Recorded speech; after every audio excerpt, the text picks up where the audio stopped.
जय श्री राम, जय गोमाता, जय सनातन। आपण माने समस्त जानिथिबे आसंता काली 24 एप्रिल 2026 ओडिशार मान्यवर लोकप्रिय मुख्यमंत्री मोहन माझी महोदय बलांगीर गस्तर आसुचंती। तांकर एई सरकारी गस्त समय से बलांगीर जिल्लार विकास में विभिन्न प्रकल्पर उद्घाटन करेंगे।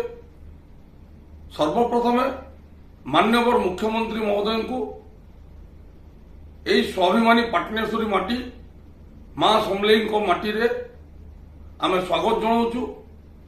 राष्ट्रीय हिंदू परिषद तरफ स्वागत जनाऊँ। तत्सहित धन्यवाद दौचु जे बलांगीर विकास धारा को आग को नेबारे से जो सहायक होती से आम धन्यवाद दौचु। किंतु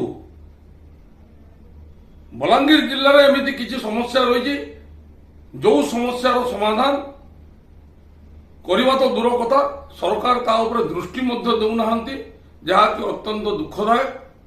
यही परिप्रेक्षी मान्यवर मुख्यमंत्री को गस्त समय राष्ट्रीय हिंदू परिषद ओडिशा संगठन तरफ मान्यवर मुख्यमंत्री को किसी प्रश्न रही प्रश्न माध्यम नवेदन रही अनुरोध रही आशा आम करुचु जे मान्यवर मुख्यमंत्री आमर यही निवेदन को रक्षा करी से दिगरे कार्य करेंगे।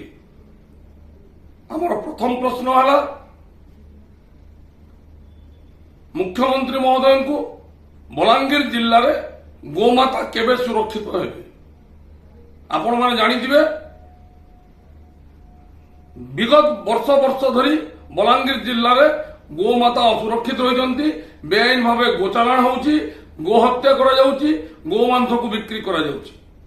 ता ऊपर सरकार पदक्षेप नेउ नाहंती किंबा पुलिस प्रशासन पदक्षेप नेउ नाहंती एवं आमे बारंबार दाबी कला सत्वे मध्य सरकार ता ऊपर दृष्टि देउ नाहंती। तेणु आमर प्रश्न मान्यवर मुख्यमंत्री को गोमाता बलांगीर जिले में केबे सुरक्षित हेबे। आपण माने जानिथिबे बलांगीर जिल्लार लुईसिंगा अंचल रे आगलपुर अंचल रे रोद बोली गोटे बजार रही सेहीपरी बलांगीर जिला टिटलागढ़ निर्वाचन मंडली अधीनस्थ तुसरा एनएससी गुड़भेला ब्लॉक अंचल रे एवं कंटाबांजी निर्वाचन मंडली अधीनस्थ मुरीबाहाल कंगमुंडा तुरेकेला और सिंधेकेला यही सबू अंचल रे बहु मात्रा बेआईन भाव गोचालाण करा जाउची एवं सेही गोचालाण को दीर्घ दिन धरी विरोध कला सत्वे मध्य सेठारे गोचालाण चली बेआईन भाव एवं आमर नवेदन एवं प्रश्न मान्यवर मुख्यमंत्री को से उत्तर दे पारिबे कि यही सब अंचल बेआईन भाव गोचालाण केबे बंद हम एवं ता ऊपर सरकार कौन पदक्षेप नेबे।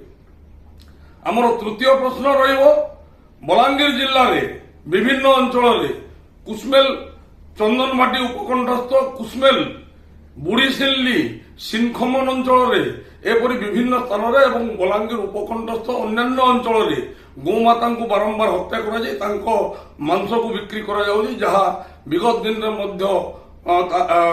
सामना को से घटना आसीथिला एवं वर्तमान से सब अंचल गोमाता को हत्या कर मांस को बिक्री कर आमे बारंबार जिला प्रशासन को अनुरोध कला सत्वे जिला प्रशासन कौन प्रकार पदक्षेप नहीं नाहंती। मान्यवर मुख्यमंत्री उत्तर रखिबे कि बलांगीर जिले में गो हत्या केबे बंद हो संपूर्ण रूप से। आमर चतुर्थ प्रश्न रहिबो जे बलांगीर जिले में हजार हजार एकर गोचर जगह पड़ी रही जहाँ को किसी मुष्टिमय व्यक्ति निज व्यावसायिक केन्द्र करिसंती ताकू केबे गोमाता उपयोग रे लगा जाई परिबो तार उत्तर रखी परिबे कि। आमर पंचम प्रश्न बलांगीर जिल्लार प्रत्येक सहरांचल एनएसी एवं म्युनिसिपालिटी अंचल रे बुला गाई गोरुंको पाई बुला गोमाता मानंको पाई आश्रयस्थली निर्माण राज्य सरकार केबे करिबे तार उत्तर रखिबे कि।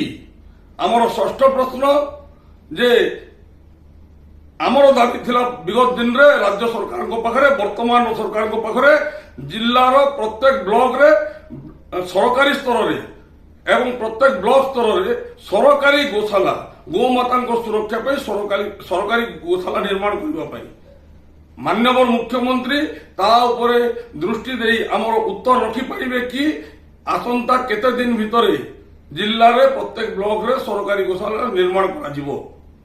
ଆମର ଶେଷ ପ୍ରଶ୍ନ ରହିବ ଯେ ଗୋମାତାଙ୍କୁ ରାଜ୍ୟମାତାର ମାନ୍ୟତା କେବେ ଦେବେ ଏବଂ ଗୋମାତାଙ୍କ ସୁରକ୍ଷା ପାଇଁ ନୂତନ ଗୋ ସୁରକ୍ଷା ଆଇନ ଯୋଉଟା କି ଗୋ ହତ୍ୟା ନିଷେଧ ଏବଂ ଗୋ ସଂରକ୍ଷଣ 2024 ଯୋଉ ବିଲ୍ଟି ସରକାର ନିଜେ ଆଣିଥିଲେ ତାକୁ କେବେ ପାରିତ କରିବେ କ୍ୟାବିନେଟରେ ଏବଂ ତାକୁ ରାଜ୍ୟରେ ଲାଗୁ କରିବେ ତାର ଉତ୍ତର ରଖିପାରିବେ କି ମାନ୍ୟବର ମୁଖ୍ୟମନ୍ତ୍ରୀ। ଆଶା କରୁଛୁ ଆମର এই ସବୁ ପ୍ରଶ୍ନକୁ ନିଶ୍ଚିତ ରୂପରେ ମୁଖ୍ୟମନ୍ତ୍ରୀ ଦୃଷ୍ଟି ଦେବେ ଏବଂ ମୁଖ୍ୟମନ୍ତ୍ରୀ ଏହା ଉପରେ ଯଦି ତାଙ୍କର ଅଭିଭାଷଣରେ ସଭାସ୍ଥଳରେ ଯଦି ତାର ଉତ୍ତର ରଖିପାରିବେ ତାହେଲେ ଆମେ ତାଙ୍କ ପାଖରେ କୃତଜ୍ଞତା ଜ୍ଞାପନ କରିବୁ। ତତ୍ସହିତ ମୁଖ୍ୟମନ୍ତ୍ରୀଙ୍କୁ ନିବେଦନ କରିବୁ ବଲାଙ୍ଗୀର ଜିଲ୍ଲାରେ ଆପଣମାନେ ଜାଣିଥିବେ ଯେ ନିଶା କାରବାର ବହୁ ପରିମାଣରେ ହେଉଛି ଏବଂ ଏଠି ଆଇନ ଶୃଙ୍ଖଳା ପରିସ୍ଥିତି ସମ୍ପୂର୍ଣ୍ଣ ବିପର୍ଯ୍ୟୟ ଅବସ୍ଥାରେ ରହିଛି। ବାରମ୍ବାର ଦେଖୁଥିବେ କୋଉଠି ନା କୋଉଠି ପ୍ରତ୍ୟେକ 5 ଦିନରେ 7 ଦିନରେ ହତ୍ୟାକାଣ୍ଡ ହେଉଛି ତ କୋଉଠି ଡକାୟତି ହେଉଛି ଏବଂ ବଲାଙ୍ଗୀର ସହର ଅଶାନ୍ତ ହେଇକି ରହିଛି।